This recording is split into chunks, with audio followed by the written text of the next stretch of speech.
Welcome everybody to the final webinar in the Assessing for Games-Based Approaches series for the 40th anniversary of the TGfU SIG. Today's discussion is going to be about thinking about future assessment.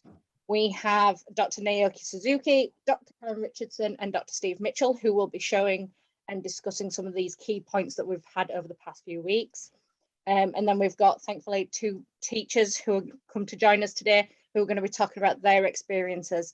And hopefully during this session, we can have a nice discussion, going into breakout rooms possibly, to have that talk about practical application of assessment.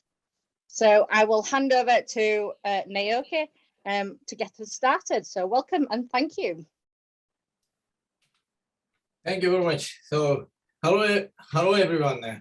So I'm Naoki Suzuki from Tokyo Gakugei University.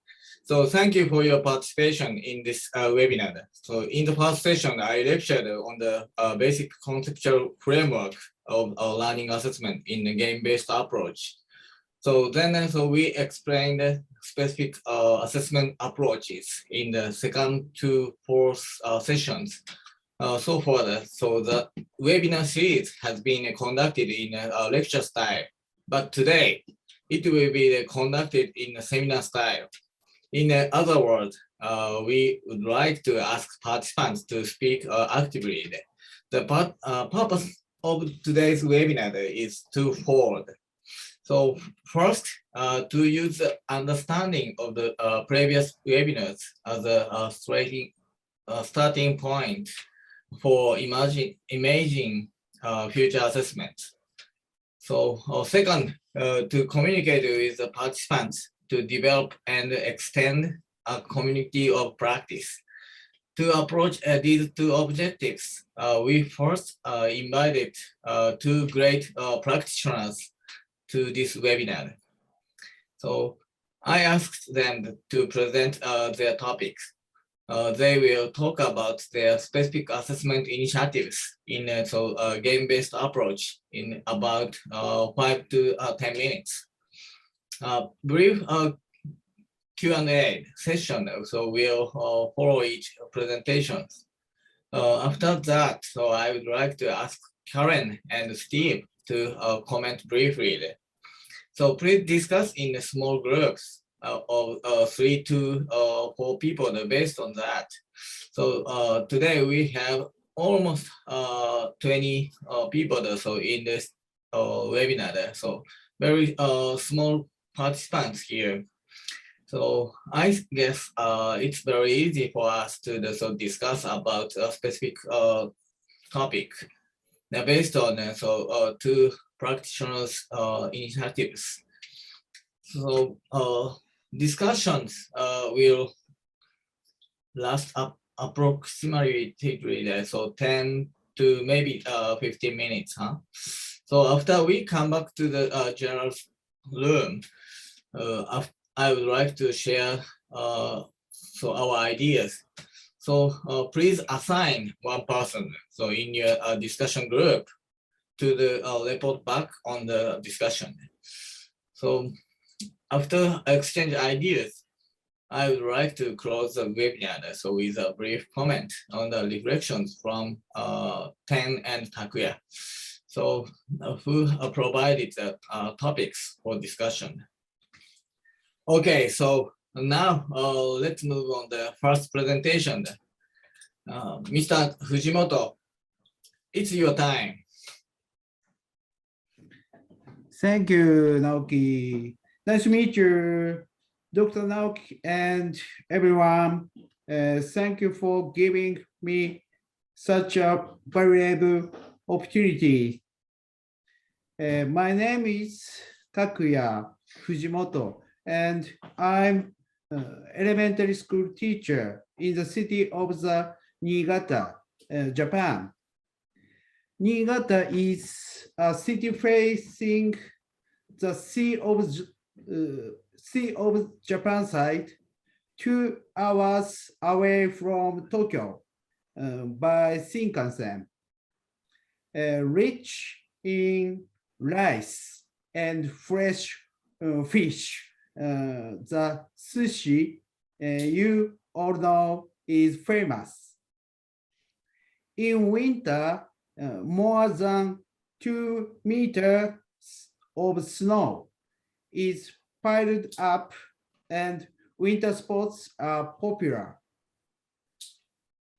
It is also the hometown of Ayumu Hirano, who won the gold medal at the Beijing Olympics men's snowboard halfpipe last month. Now, I am in charge of 6th grade introducing balls using feet. This class focuses on quick switching between offense and defense. Watch the game from the URL you sent to the chat.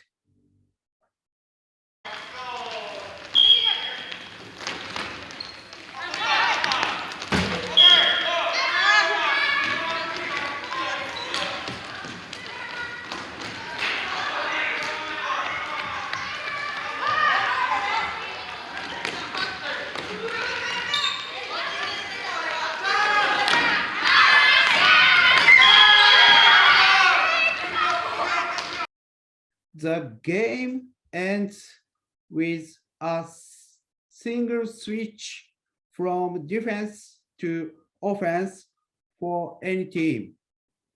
It is a game to think about how to attack before the defense is prepared by the fast break after stealing the ball. All 6 teams repeat the game for 5 minutes, then discuss tactics, and then re-enter the game. Watch the game from the URL you sent to the chat. ちょっと油断してたりしたから、普通にちょっと油断してたなと思ってすぐ行って、前の人がいたらすぐボールパスすると、まあちょっとは攻めが有利になるかなと思いました。なんですけど、ボールをコーンのところってここら辺で取らないですぐ守りが速くなったってことはすぐ取れるじゃないですか。ってことは多分そこら辺の真ん中ら辺で取れたら半分こっちも半分コートない状態から攻めていけるから。Since the opponents will attack immediately, I was going a game analysis. I wanted to go ahead and steal the ball near the center of the court to lead to a fast attack. Repeat this process for 4 times in one lesson. Finally, take the time to share with the whole and finish the lesson. What I would like to suggest to you this time is to vary and this time is to evaluate the game from the different perspective. Wouldn't it be great if you could discover the tactics and weaknesses of other teams before the next game started? For that reason, I took a drone shot from the sky about the gymnastic above the gym, and watch the game from the URL you sent to the chat.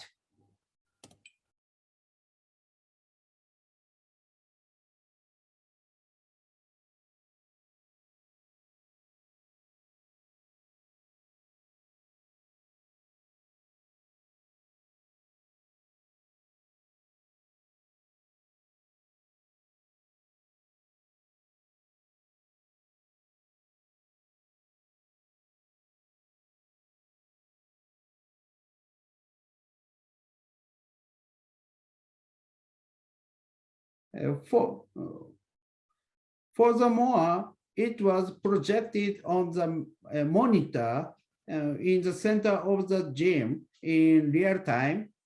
You can analyze the tactics of the opponent teams to play next based on the drone video. Watch the game from the URL you sent to the chat. 続けるよ続けるよ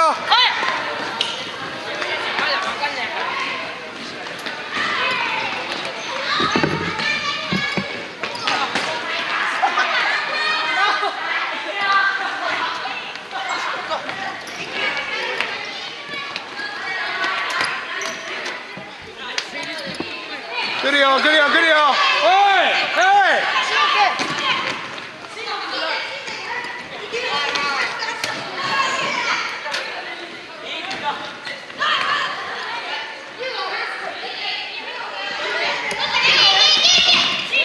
いけいけいけいけいけいけシュート OK そのまま継続全のチーム出ろ全チーム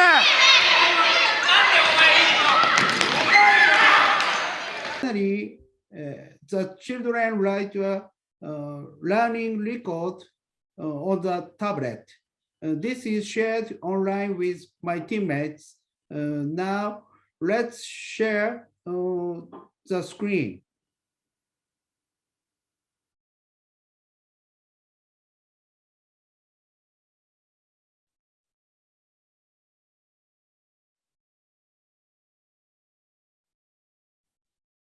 Wait a minute.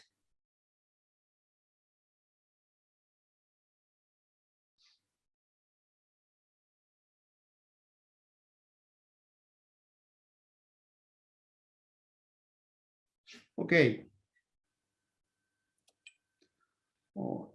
It describes what you learned through the games. The play to be corrected next time is written.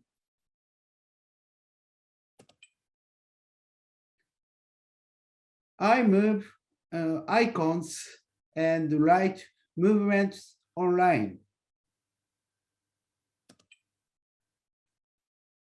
Exchange comments with your peers online.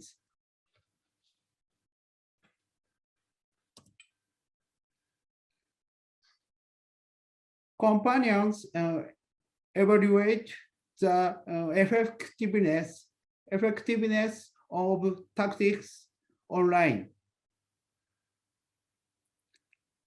I would like to continue to develop children's board games while valuing the idea of TGfU and trying to integrate it with technology.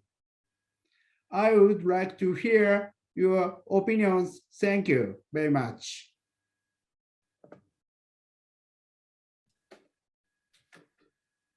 Thank you for your presentation. So it was a very good presentation.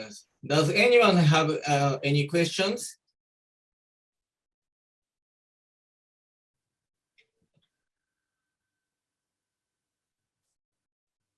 Or Koji, do you have questions? Yes. Okay, so please. Okay. Good evening, Fujimoto. Okay, Yes. so I have one question.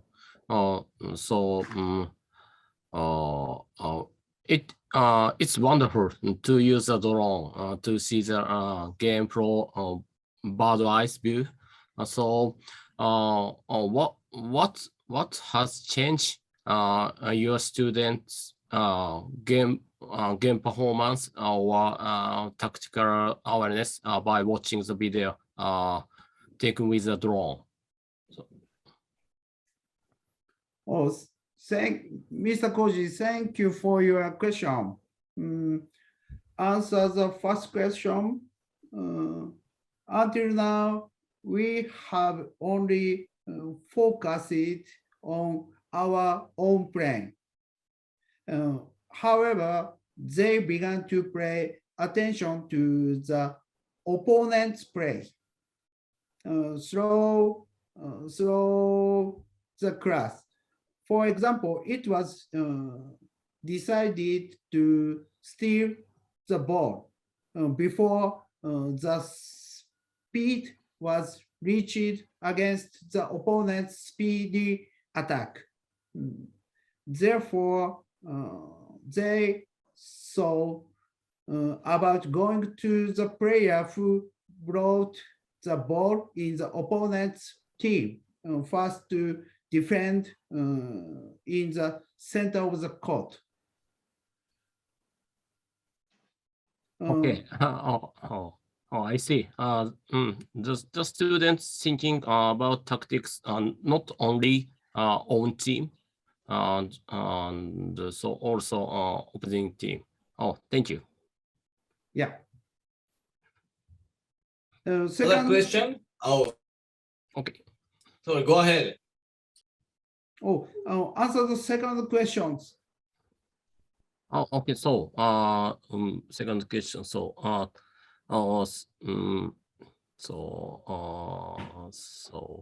this running card. So, Yeah. This running card listen by teammate on one page. And what kind of system was running card create? Okay. Thank you. This card is written between games and in reflection time. When they finish writing, they send it to their teammate online. Teammates can see the tactics they want to try in the next game. Next game, write comments. Try in the next game, write comment and evaluate them. This button, いいねボタン. By doing good so, mark. Yeah, Nice. good mark. Good mark. Yeah. Good mark. Yes. By doing so, the team will have a common understanding and will be able to smoothly enter the next game. Moreover, they can see their tablet outside of class, so they can think about tactics at home. Thank you. It's great that player can learn PE at home. It's At good. home. Yeah. Thank you. Thank you very much. Thank you so much. So your assessment initiative is very so cutting edge way. So very surprising. So other people, so do you have any question? My very so quick question. Was it difficult to film the game using a drone?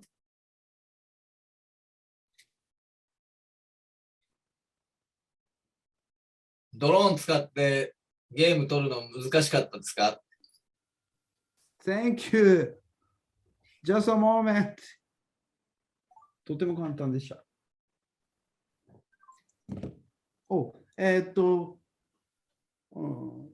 Other teacher try drone very not difficult one time practice. Thank you very much. So it was easy for you to so implement use drone for also taking a video of the game. Yeah. Yeah, because so you have so another teacher in the Yeah. same lesson there. So that team teaching there. Team teaching, yes. Yeah, very good way. Thank you. Thank you very much. Okay, so we have to move on the next presentation. So next one, Teng. So are you ready? Yes, I am ready. Thank you. Okay, please give us your presentation. Thanks, Naoki. Hello, everyone. Good morning, good afternoon, good evening, depending on where you are. I'm Teng from Singapore. And in the next 10 minutes, I'm going to share with you my presentation. I'm going to approach my presentation from a different angle. I'm going to share with you an overview of what Singapore teachers and do when they are assessing students' game performance. So it will be an overview of the different tools that we are using. So it's not just one particular tool. Yeah. So give me a while. Again. Okay.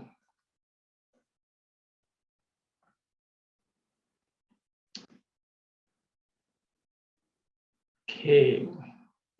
So understanding the intent is really important. We use assessment not just to assess performance and understanding. Of course, those are important. But we also use assessment to promote active learning through thinking, metacognition, dialogue, and also allowing us teachers to know the gap in learning and the misconception they may have to enable us to refine our teaching and address their learning needs. So before I start, maybe just let me give you a little bit of context on the PE here in Singapore. So we have an average class size of about 40 students per class, pretty big. And we have about 2.5 hours per week for primary school, meaning 7 to 12 years old, and about 2 hours a week for the secondary school students, meaning the 13 to 16-year-olds. But if you take into consideration the movement time, the time for them to change, we only have about 45 minutes to about 50 minutes per class. So not a lot of time if you think about it.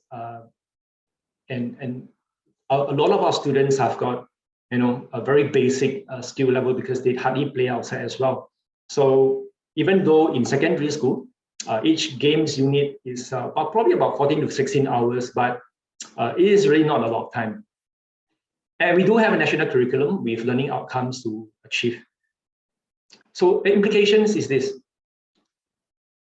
With the large class size, varied skills level, and limited time, so assessment has to be meaningful and sustainable. And it has to be integrated into teaching and learning, and it is a continuous process. We can't afford to set aside 2 to 3 lessons to assess a skill because we just do not have the time, and it will bore the students as well. So the practicality is really important. And because we believe that assessment is integral to the learning process, assessment has served many purposes. So using assessment to motivate students' learning and acquire 21-centric competencies are also key intent. You can see here in the bullet 2. For bullet number 3, so other than using assessment tools to check for understanding and to extend their learning, we really want our students to play an active role in their learning as well. We want them to be able to monitor their own progress, to self-regulate their learning, and of course to develop important 21cc as well. And we believe that learning is social and they learn better with one another. So the use of self-peer assessment in gameplay is quite prevalent for this reason. And also for the practical reason that there are just too many students for us to assess individually. So as I mentioned earlier on, we do have a national PE syllabus with specific learning outcomes to achieve. And on top of that, we also have assessment rubrics. And here it is a snapshot of the 3v3 basketball offense rubrics that we have to allow us to chart the students' progress and also for students to know what is expected. So teachers do use this to do target setting with the students as well. Yeah. So the assessment tools we use are not new, and I'm certain many of you present here are familiar with many of them. And the list is not exhaustive. I've merely listed some of the more common ones, and I will go through some of them because of the time limitation. Most of these tools will come with a reflection question as well, for self-learning, active learning, and also to promote discussion to extend their learning. I spoke about the importance of active learning earlier on. So it's also important to help students bring their learning to a conscious level by getting them to articulate their thoughts, because we believe that it is very important to know what they are thinking, which I will share an example later. So to begin with, we are all familiar with GBAs. We do use that as well, and this is an adapted version for peer assessment. And usually when we use it with students, we just focus on just one or two of the elements, because it's not to overwhelm the students. So some of you may question the accuracy of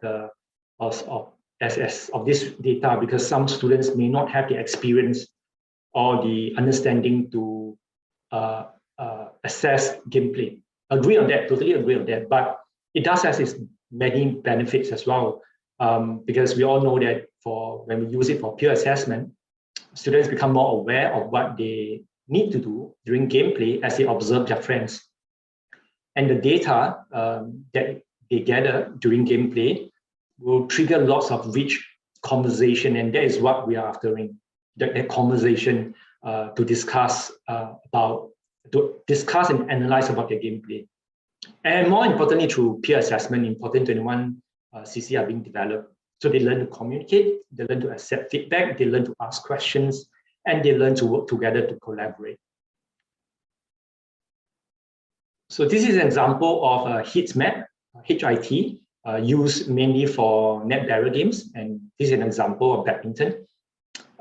So how it works is that students, when one of them is playing, the other one is recording. So they'll put a circle when a partner manages to return a shot, and a cross when he misses. So at the end of the game, they will have many circles and a few crosses, and they will analyze the pattern of play. And from the pattern of play, suggest or discuss how they can improve. For example, is he missing a lot of shots at the rear court? Because there will be a few crosses at the rear court. So if so, is it due to his failure to return to base, or need to improve his overhead clear? Yeah. And when he exchanged the hit map with the opponent, he will also have his shot placement. Yeah. So if he found that many of his circle is on the front of the court, then is he maximizing the use of space in the game itself? So again, data is rich and triggered very insightful, meaningful discussion with the partner, and that's what we want. On the left, you see a heat map. Many of you will be familiar with the heat map, HEAT heat map. And heat map traces the player's court movement. And some teachers will adapt it to include passes and interception, and also shot attempts as well. And on the right is an adapted version of TSAP, Team Sport Assessment Procedure. And again, some teachers adapted it to include some elements and to not include all of them, so that it's easier for the students to use. The data provided students with something to talk about and analyze their gameplay. Discussion, again, are usually very rich. And usually students are provided with guided questions for discussion as well. So these are some photos on how it is done in school. So you have a group of students playing, and then a group of students sitting down at the side of the court assessing gameplay. So with a clipboard in hand, students are usually quite serious, and they are very excited to see their own gameplay and their own data as well. So this is the final product. The heat map may seem quite messy, but there is rich information captured in it. So students would analyze and discuss, for example, how they can increase the number of received passes or successful passes or their shot attempt. And you usually have the opportunity to play a second time and get a chance to compare the two sets of data. So this is another adapted version used for alternate frisbee. So the circle indicates passes, attempted passes. And if you see an S beside the O, means that the pass was received by his teammate. So if you see a cross, means he dropped the frisbee. And if you see a tick, means he intercepted the frisbee pass by the opponent. So this is an adapted version used by one of the teacher. And you can just imagine with that in hand, when he goes back to analyze with his partner, what they can talk about of his gameplay. For example, he did not, if you can see, he only managed to have 3 passes that was caught by his teammate. So what could be done to allow him to have more O and S in the next half of the gameplay? So this is another example. It's a primary school example, and it's actually quite similar to what Takuya presented earlier on. Here the students take turns to play and they record their game. As you can see in the picture here, the girl recording and watching her own gameplay. So they are all using an iPad. In this primary school, all the students have an iPad. So they rotate, and everyone will get a chance to play, to record as well. And the teacher used the thinking routine, see, think, wonder, giving them a frame to analyze their gameplay and articulate their thoughts.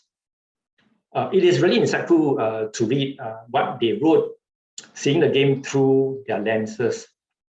There is a lot of value getting students to ask questions. So instead of asking them in the wonder part. So my colleague has done a lot of work in that, and we have lots of evidence to support this as well. So students will post their comments while they watch their gameplay during lesson, but they will analyze and use the seating wonder and post it on the class Padlet. We do use Padlet quite a lot in Singapore. And the class will be invited to post their comments on their friends' posts.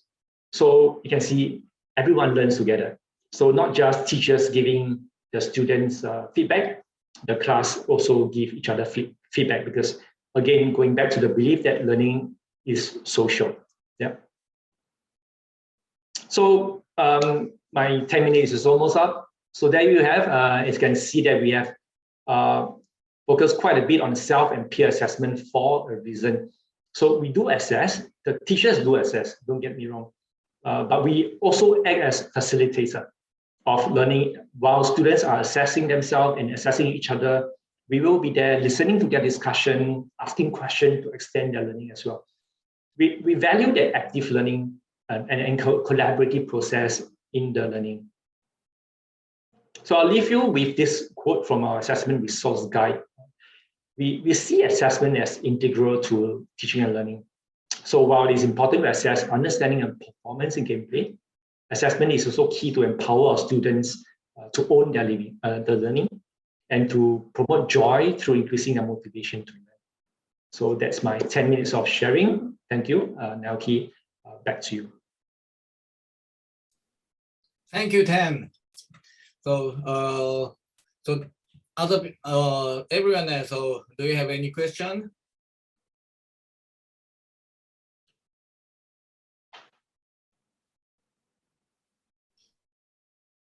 So I'm very interested in your assessment idea there. So I have one question. Who created the rubric? The rubric is created by the curriculum side, from the Ministry of Education. There's a team of specialists who created the syllabus. They are the assessment gurus as well, and they created the rubrics. Yeah. Oh, really? So national curriculum so includes rubrics. Yeah, that's right. By the hosted by the Ministry of Education. That's right. Yeah. Oh wow. Is it okay? Good? Yeah, it's quite good. Got lots of good feedback because the rubrics is created. If you read the rubrics just now, it is from a very conceptual point. Yeah, not very skills based. So we focus a lot on the understanding part. performance that is related to concepts, not just on the skills aspect. Yeah, oh, that's great. I want to see the rubrics. Yeah, please send me the information, resources from I'm you. going to seek clearance from them. Okay, so any idea? Oh, Steve. Yeah, Teng, thank you very much. Very interesting as always. I'm really impressed by the wide range of assessment tools that your teachers use. Possibly it gives all students the opportunity to be successful, because some might score better if we look through the lens of one assessment instrument, but some might score better using a different assessment instrument. Yeah. Do your teachers find that? Do individual teachers use a variety of assessment tools so that it gives all students an opportunity to be successful? Yes, we do, Steve. So we don't just use one, because as you rightly mentioned, because every student is unique, and they respond differently to different assessment tools. So for example, some students may be a little bit quiet, and they may not score as well when we use TSAP, but when we use the sitting wonder, we get inside their head, their thinking. Some of them surprise us, and in gameplay they may be very quiet, but actually they can think really well, and it allows us to get into the head of every student and getting them a chance to hear their voice, as well. And really, we really find it very interesting to hear their own question, because we make a lot of assumptions as teachers, but we also realize that many times our assumptions are wrong. We may assume that a particular student who are probably a little bit weak in gameplay, to assume that they probably do not understand the game's concept. But when we use sitting wonder, or we use the other exit tickets, for example, we realize that they can be quite creative and critical, in their thinking in gameplay. It's just a lack of opportunity, for example, or lack of aggression when they play, for example. And it allows us to address their own individual needs. So one single tool is not sufficient. We need a varied, different ways to basically get to them. Yeah, I agree. Yeah, that's great. Thank you. Yeah. Other question? We have 20 minutes left. Very short time. So time is very quick. Okay. So Teng, so I have another question. So your assessment tool, similar to the Japanese assessment tool. So I often saw the same way in Japanese lesson. So you introduced trajectory method. So student make a line of the moving maybe. Yeah. So how do students hold the criteria for the evaluating the players' trajectory by writing it down? So yeah, sorry again. You finish your question. No, that's fine. Okay. Okay. Go ahead. As I mentioned earlier, usually there will be a set of reflective questions accompanying the tool. Depending on the intent of this lesson, the reflective question will change. So after say for example using of heat map, so the students will trace, and if the focus of the lesson, for example, is on attacking the space, then the tool, the data that is presented will be related to how he can better attack the space. So it will always come with a set of questions to guide their learning, and it's not for free for all kind of discussion, because most of our students will not be able to handle the free for all, because many of them are pretty basic. They don't really play a lot outside of class. So they need that scaffolding and a little bit of hand holding in their discussion. So is it easy for a student to do that? It takes time, definitely. As of all learning, peer assessment needs to be planned. You don't expect students to come day one when you say peer assessment, they automatically know how to do it. It's about investing the time, because in our education system, we value the learning of 21cc. Really important. Those are life skills that will stay with them in their life and allow them to tackle the VUCA world outside. Self-directed learning, for example, being critical, being creative, for example. And those are what we are trying to achieve through assessment. Yeah, and we need to teach them. And we see this as integral to the learning process. We don't see assessment as separate. It is integral. So it is within the unit that we plan to get our students used to peer assess. They were taught, for example, how to give feedback. They were taught how to receive feedback. They were taught how to clarify if they don't understand. So these are all part and parcel of the learning process. Yeah, thank you very much. I agree with you, your idea. Yeah, so our objectives are similar there. Yeah, the intent of using assessment is really important. Yeah, so if you see assessment beyond just assessing understanding and performance, then we will understand why there's a need to have a dialogue, have a discussion, investing a bit of time for them to discuss, for example, because those are all valuable. Yeah. Okay, thank you very much. Okay, so we have almost 15 minutes left. So Karen, do you have any comments for both presentations? Well, first, I'd like to thank Mr. Fujimoto and Teng for their presentations. It was really moving and reminds me of how assessment is really for learning. And I think that both presentations helped us really think about how we engage students in assessment for learning. One of the big takeaways I took from Mr. Fujimoto's presentation was the way that having students, one, be able to look at a big screen to then look at their opponents and create and think about what they're going to do for strategies seem really useful. It sort of takes the pressure away from having to think about their own performance and gives them the time to do that thinking.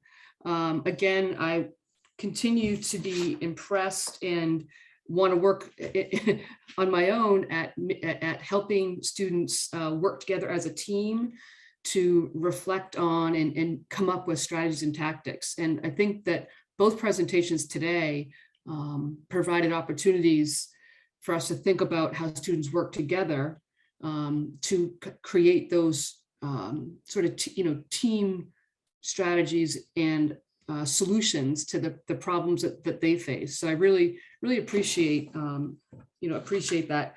Again, Teng, your presentation, you opened my eyes to several sort of new methods for me assessing with the HIT, and I love the sitting and wondering. Just that notion that we want assessment to be, it can be a social process.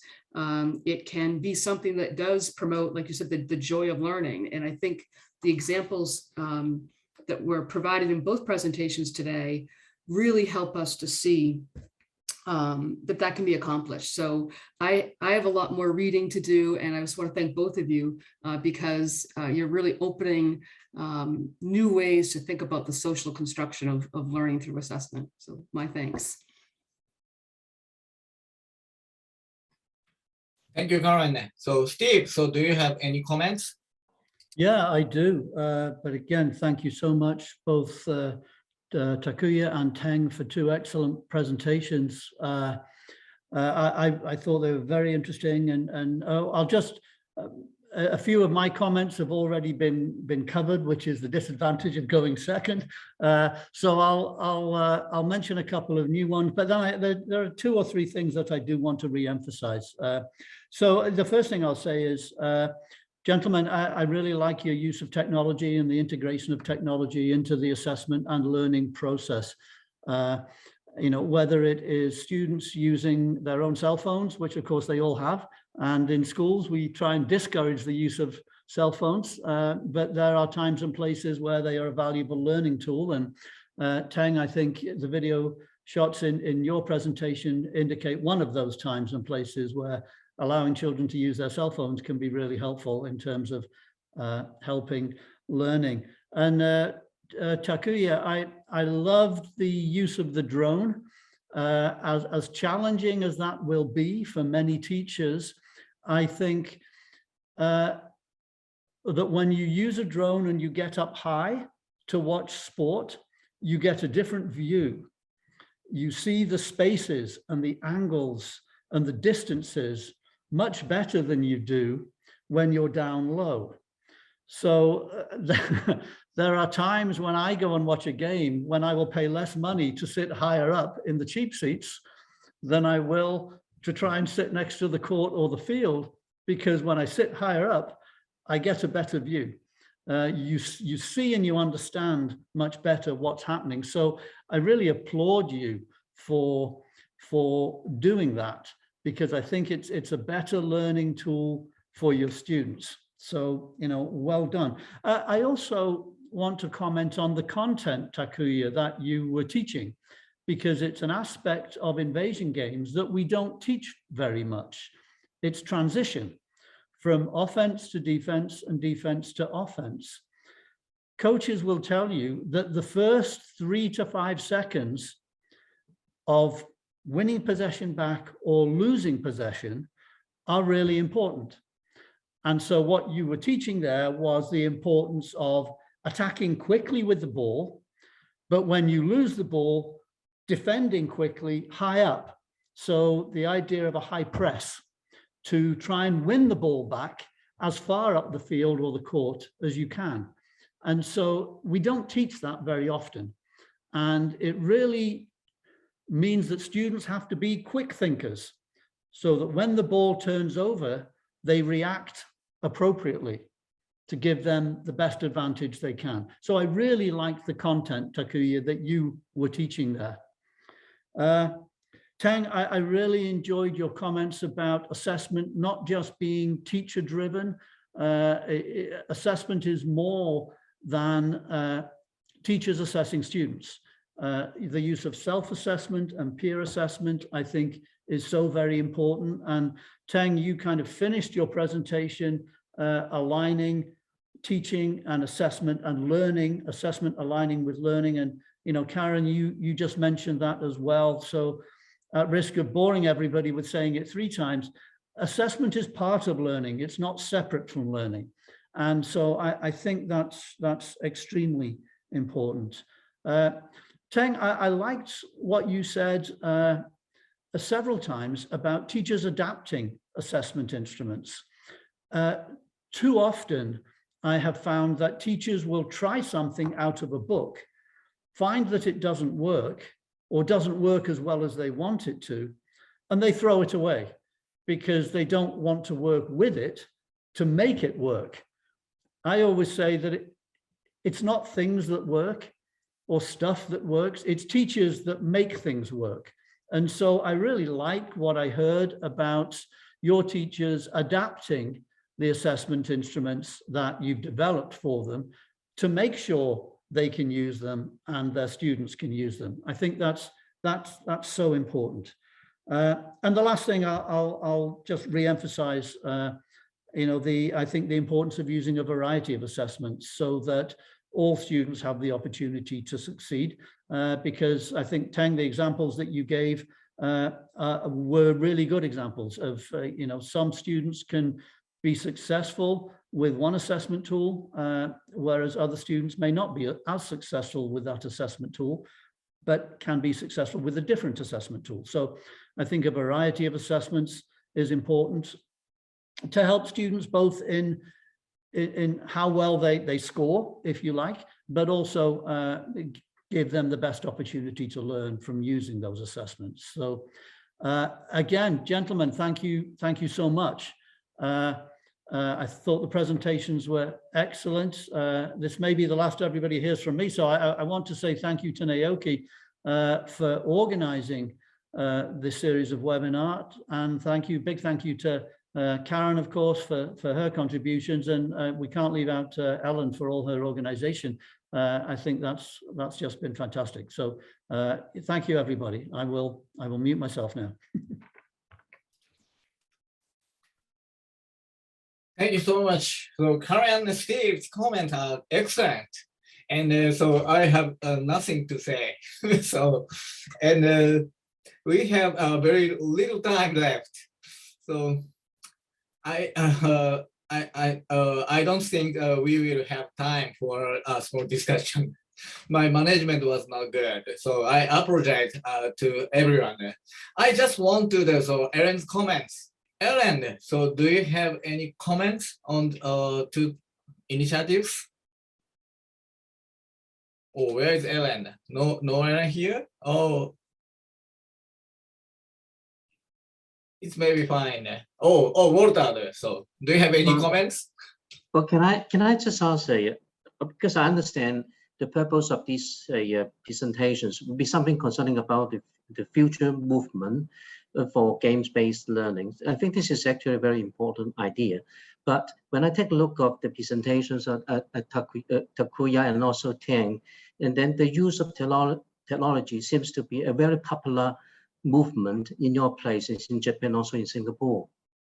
But I understand that many of our work, for example, like the work in the third world or developing countries, they don't have this kind of technology. It seems that it would be very hard for them to have this kind of movement and concerning about the use of technologies. Then how will you advise?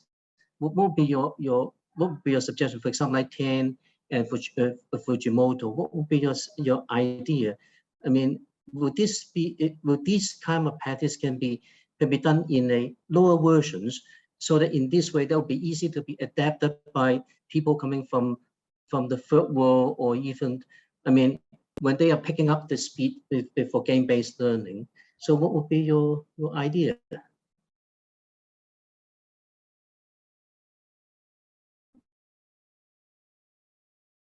Well done. So thank you for your question. That's great, wonderful path for them. So we will move on. So final reflection from the Takuya and Teng. So based on the that question, are you okay? Which is first, Takuya or Teng? Yeah, I'll go first. Thanks, Walter, for the question. In my presentation just now, there was only one example that I listed that uses technology. There's the last one, the one that uses Padlet. We all agree that technology is here to stay, yeah, and it does open up a lot of doors, a lot of possibilities, affordance of technology. The use of Padlet, for example, that allows everyone to see everyone else response in a second. Those are things that can be done without technology. And the use of video recording, like what Takuya has done, for example, cannot be done without technology. So technology is our friend, definitely.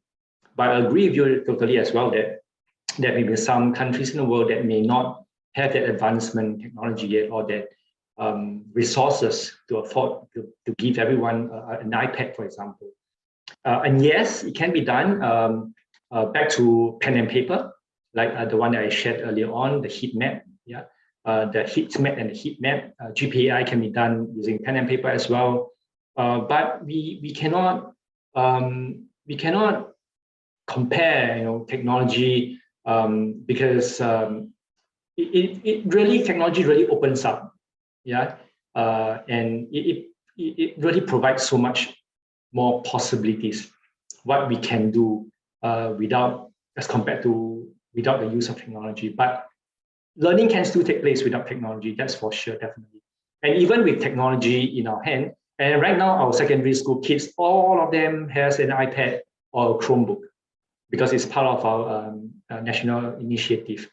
But not all PE teachers are using that every single lesson, because we do want them to look away from the screen at times as well, because in the academic subject, they're always looking at the screen as well.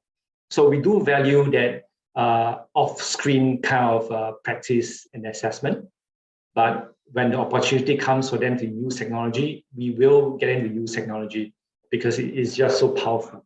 Yeah, thanks. Next, Takuya, please. Thank you for your valuable opinion today. It was a very happy day for me. Thank you very much.